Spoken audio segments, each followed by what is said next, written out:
Welcome back from Thanksgiving, everyone. I hope you had a fabulous holiday.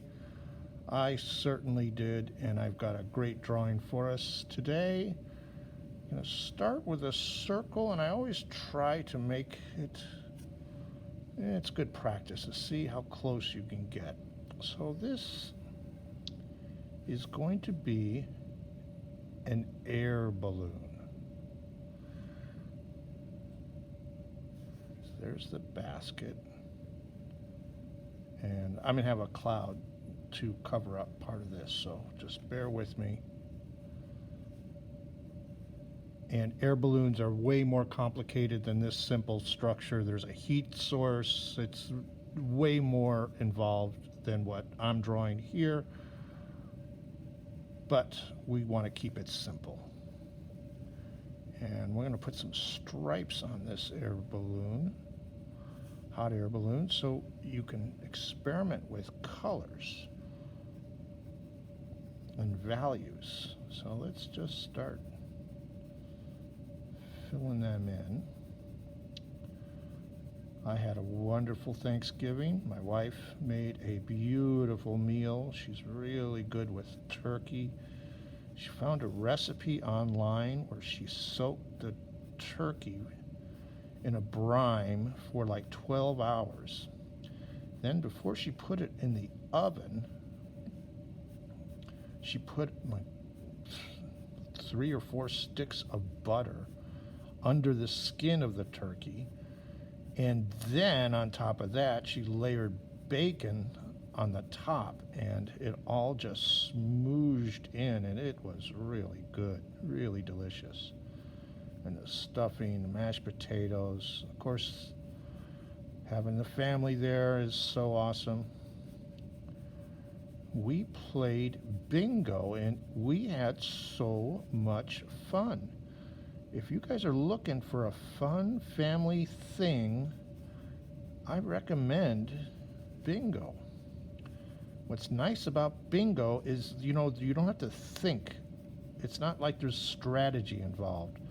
So it gives you the opportunity to talk around the dinner table and just have fun. And also, you're not in competition with each other, which is kind of nice too. I mean, competition is fun, but it's then we had little prizes, gift cards to In-N-Out, just yeah, little things like that. Let's put a couple of people here. I really want to go on a hot air balloon, and one of these days I'll do it. I want to do it with someone. So here's silhouettes of 2 people. So now we're going to work on some clouds. And they just take all kinds of crazy shapes.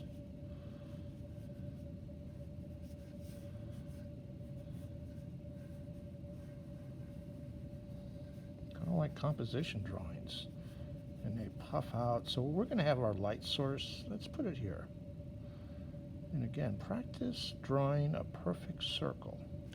That's not too bad. So if my light is here, everything away is going to be in the shadows.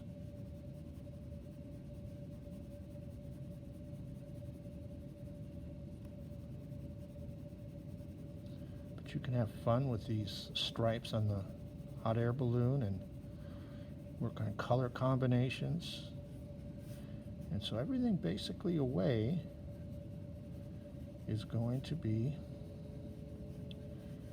and as you start looking at clouds, you're going to see they do have a lot of shadows, form shadows mostly, but sometimes they have cast shadows. So you get to work on your lights and your darks, adjust it as you go along.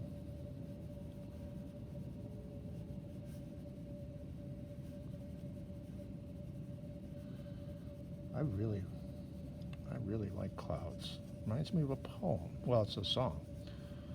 Bows and flows of angels' hair and ice cream castles in the air, and feathered canyons everywhere.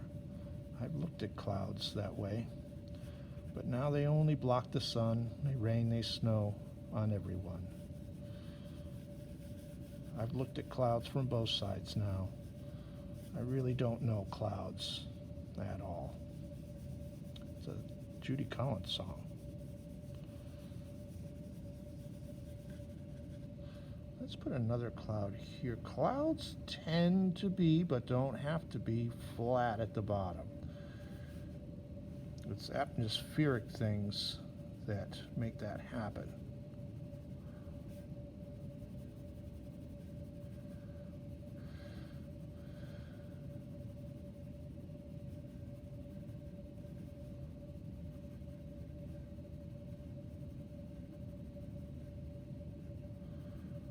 You want to try to keep different values to your shading.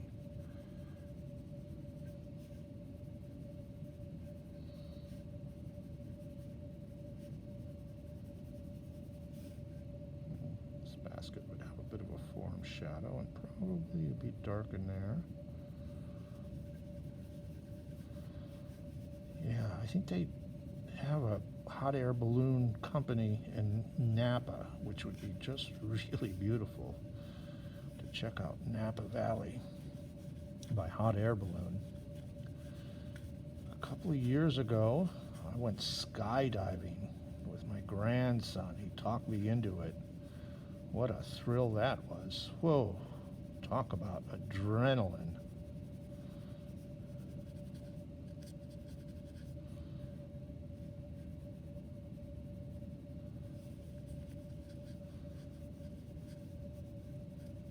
You have to jump with an instructor, so you have someone who knows what they're doing strapped to your back. But you have to jump out of the airplane on your own. So you have to take a step out of a perfectly good airplane. I've talked to you guys about blending stumps, and they're great, but today I just wanted to show you can do pretty much the same thing with a piece of tissue paper. So you don't necessarily need a blending stump.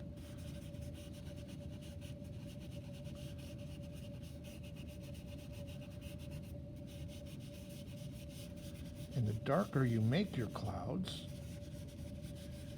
the more moisture they hold.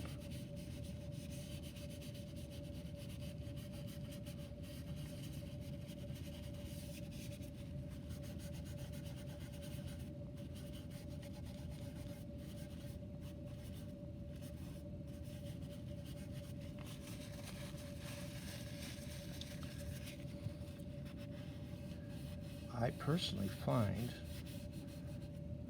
doing clouds in watercolor is easier.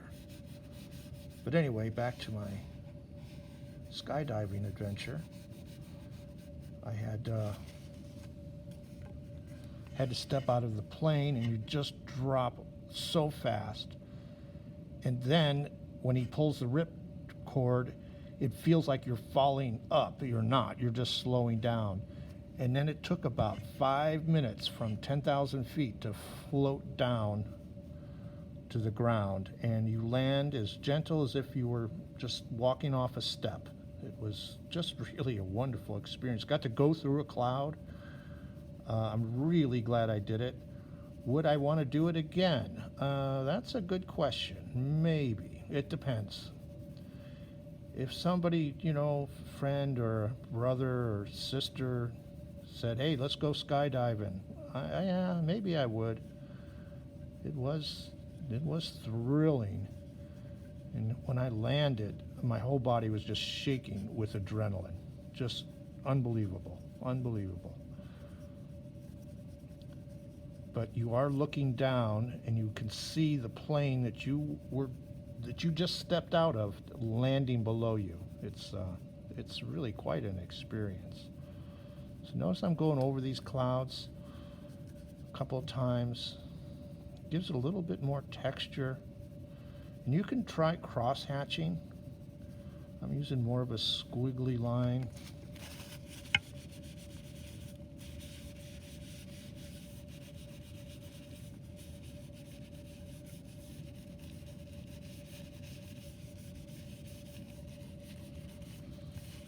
This hot air balloon, I don't know if they ever get up that high, but I like this drawing. You're kind of rising up out of the clouds with your best friend, looking at all the beauty, the landscape below.